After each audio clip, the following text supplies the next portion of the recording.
Welcome back, friends.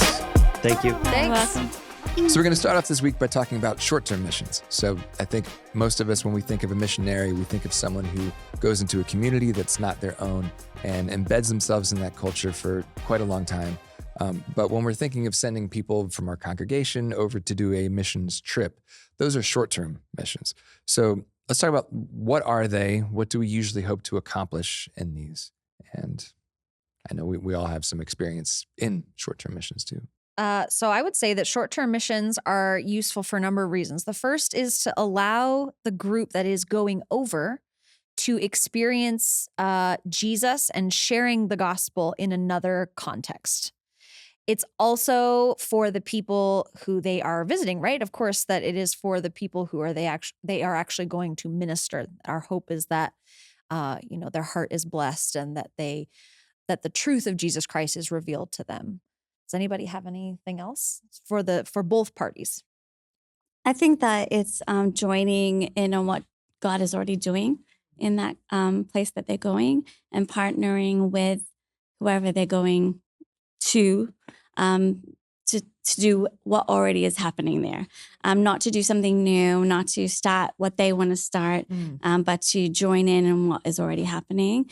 I think that is important, that they're not going to just start and figure out what they want to do from this side of the world, but they actually are in conversation and in partnership with the people that they're going to see. Yeah, and I think that is one of the strengths of the Salvation Army that we have, because we do have people in 130 something countries already. Like, we have embedded, established ministries ready to receive, and the resources to keep those ministries going. And so that's like a really important part, I think, to have that plan ahead of time especially when you're talking about short term. Like my mission trip, the main one that I have talked about, it was 11 months long, which sounds long, but also within that, it was only 1 month per each country that I went to. So it's still longer than your standard short-term missions trip, but it's still, and this is kind of something I realized while I was out there too. When I was on my first month of the trip, I was like ready to move after the first month. And I think this is kind of like, when you're talking about a short-term trip as your kind of introduction to missions, this is kind of what a lot of people feel like. They're going to kind of experience something new and to learn and see what's out there really in the world. But so after my first month, I was ready to just like, all right, what's next? Like, sign me up. Like, where are we going? Like, all right, just keep moving. But as I matured in my mission mindset, by the time second month came along, the end of the month came, and it's like, okay, yeah, like we can go to the next country. Like, sure. Then the third month came, and it's like, maybe 1 month isn't long enough. And like the fourth month, it's like, oh, like this is actually like really, like, yeah, like, and so by the time you get to like the 11th month of my trip, it's like, this is like, I just met these people. How are we moving on? And so I think it's a good way, I think, to kind of start that mindset. But I think that's really kind of what it is. It's just like a start, especially if you are planning to do more down the line, like figure out how you can make them something more. I think too, there's also like congregation buy-in to some kind of project that they're doing. So I'm thinking of, a church in Atlanta who is sponsoring the building of a school in Africa, and a few of their youth go to help work on it. Could they have got workers locally? Of course. But these people are now going to come back and tell stories about what's actually going on there, which is just going to encourage more buy-in, more donors. And so even just like sharing that story and hearing the passion from someone who just experienced it, that's what happened with these SSC group that just came back. Like, they came back and then they went to a youth conference. They told them what they saw, what happened. And now, even if maybe you yourself aren't able to go or to help, now you're like, okay, wow, that really moved me. I would love to invest in this project. I see what's happening.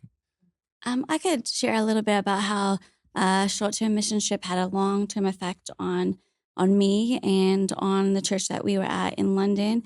It was at the kind of the height of the refugee crisis in Europe, and I actually found out about that and what was happening. And I actually did a 50K walk to raise money for the Salvation Army in Greece to do that, to do their work there. And then after that, we did a justice conference and we talked about refugees in London. So people from around the city came to that and heard about that. And so then after that, we had a young adult mission trip that was 10 days to Greece, and also a women's group went and did a 10-day mission trip to Greece.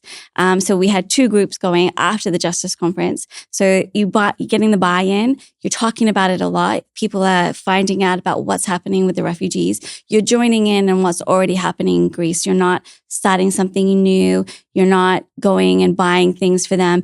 You're going into what they're doing and what they're already working on. You're volunteering to help them. And then as you come back and as they come back, you're telling the church what's happening. And it changed my life completely. And it changed some of the young adults, people's lives there, and it's just that it's continued, it just continued. I won't go on and on about it, but it's changed my heart forever. And so I feel like it can have such a huge impact. And it can change people's lives forever if you do it right.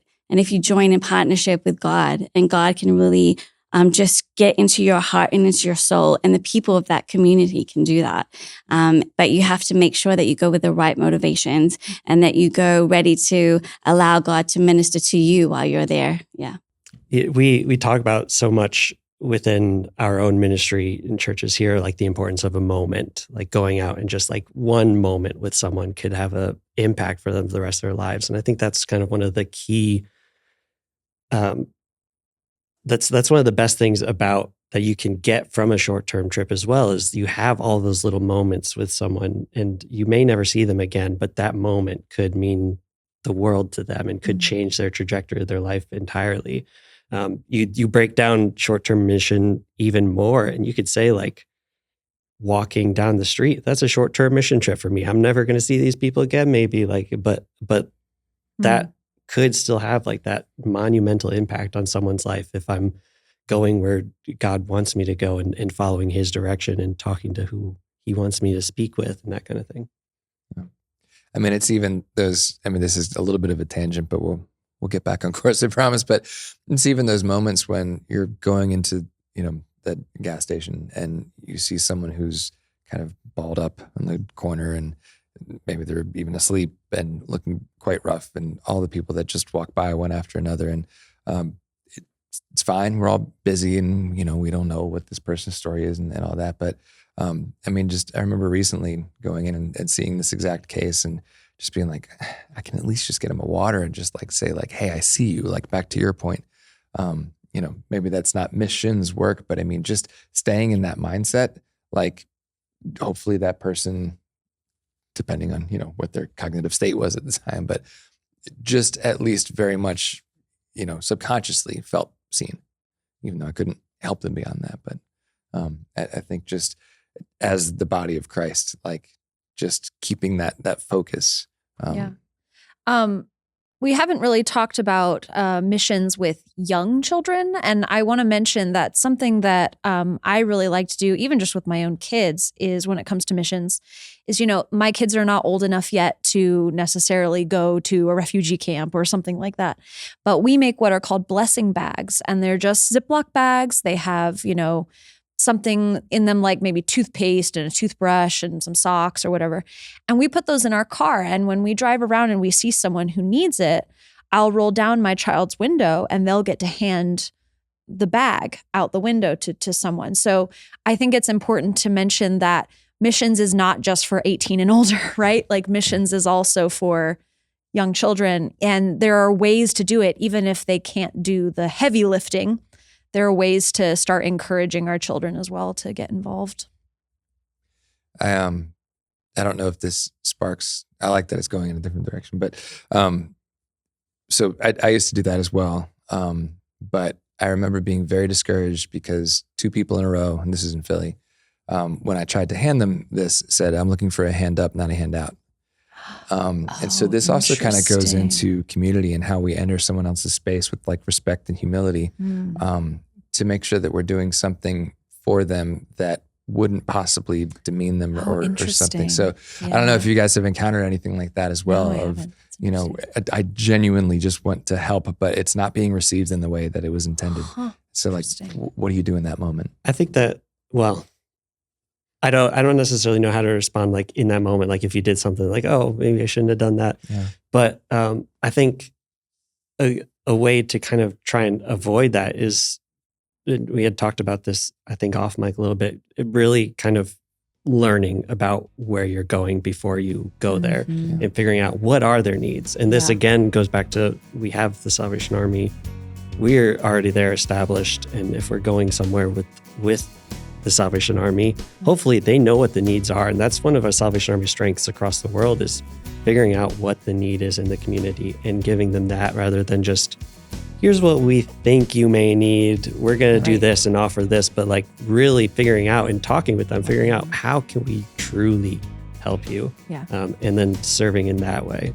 You know, that really ties into what we're going to talk about next week is, you know, what happens when missions are done poorly? Like, what are some faux pas? So join us next week.